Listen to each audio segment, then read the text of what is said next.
High, আজ অনেকদিন পরে আমি চিকেন চাপ বানাবো। তো আমি ভাবলাম যে চিকেন চাপ রেসিপিটাও তোমাদের সাথে শেয়ার করি। তো চিকেন চাপ বানানোর জন্য চিকেনের পিসগুলোকে আমি সেইভাবেই দোকান থেকে বড় বড় টুকরো করে কেটে এনেছিলাম। আর এখন আমি সমস্ত বাটা মশলাগুলোকে রেডি করে নিয়েছি। যেমন এখানে রয়েছে পেঁয়াজ বাটা, তারপরে আদা রসুনের পেস্ট, এর সঙ্গে রয়েছে হচ্ছে কাজু, পোস্ত, চারমগজ, এই তিনটে একসঙ্গে পেস্ট করে দিতে হবে।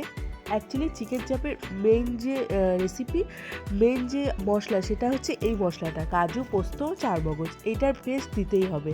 এবং তারপরে হচ্ছে টক দই, এবং এগুলো দেওয়ার পরে আমি সমস্ত গুঁড়ো মশলাগুলো অ্যাড করে দিয়েছিলাম। যেমন প্রথমে যে সানরাইজ লঙ্কার গুঁড়ো, দেন সানরাইজ ধনে গুঁড়ো, সানরাইজ তোমার হচ্ছে জিরার গুঁড়ো, হলুদের গুঁড়ো, এবং আমি আমার প্রতিটা রান্নায় একটু কাশ্মীরি লাল লঙ্কার গুঁড়োটাকে সবসময় ইউজ করি। এটা কালারের জন্য বলতে পারো, বা সামথিং অন্য কিছুর জন্য, বা একটু যাই হোক বলতে পারো, বাট আমি এটা ইউজ করি। তারপরে লবণ, পরিমাণ মতো লবণ দিয়ে ভালো করে মাংসটাকে আমাদের এখানে ম্যারিনেট করতে হবে। দেখো, মাংসটা যতটা পরিমাণে ম্যারিনেট করে তুমি টাইম রাখতে পারবে, এই রান্নাটা ততটা ভালো হয়। কারণ এই রান্নাটা ম্যারিনেট করে মাংসটাকে তুমি যদি পুরো ওভারনাইট রাখতে পারো তো ভালো হয়। আর যদি তারপরেও তুমি না পারো, অন্তত আধা ঘন্টা, মিনিমাম 1 ঘন্টা তো রাখাই উচিত। তো আমার কাছে খুব কম টাইমই ছিল, তাই আমি আধা ঘন্টার মতো রেখেছিলাম। এরপরে কড়াইয়ে সামান্য মানে একটু কিছুটা পরিমাণ মতো সর্ষের তেল দিয়ে, তারপর আমি গোটা একটা এলাচ, দুটো দারচিনি, আর হচ্ছে লবঙ্গ, এগুলো মানে একটা গোটা গরম মশলা ফোড়ন দিয়ে তারপর আমি পুরো মাংসটাকে তেলের মধ্যে দিয়ে দিলাম।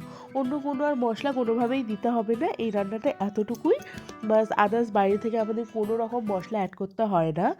তো এই রান্নাটায় আমাকে বাইরে থেকে কোনো জলও অ্যাড করতে হবে না। এই যে মশলাটা সহকারে আমি চিকেনটা দিয়েছি, এটাকেই পুরো কষিয়ে কষিয়ে আমাকে রান্না করতে হবে। এর মাঝখানে আমি আমার ইন্ডাকশনের টেম্পারেচারটাকেও অ্যাড করে দিলাম। এই দেখো, পুরো আমি কন্টিনিউ কষিয়েই যাচ্ছি। এটাকে কষিয়ে কষিয়ে এটা থেকে যে পরিমাণে জল আছে সেটাকে বের করে মশলাটাকে আমাকে চিকেন চাপটাকে বানাতে হবে। এক্সট্রা জল অ্যাড করা যাবে না। আর এখানে তোমরা কিছু আলু দেখতে পাচ্ছ। আলুটা অ্যাকচুয়ালি আমরা একটু আলু খেতে ভালোবাসি, তো তাই আলুটা আমি দিয়েছিলাম ওখানে। আমার হাজব্যান্ড আমরা দুজনেই আলুটা প্রচুর ভালোবাসি। আর এই দেখো, ফাইনালি কষিয়ে কষিয়ে কষিয়ে কষিয়ে আমাদের চিকেন চাপ রেডি।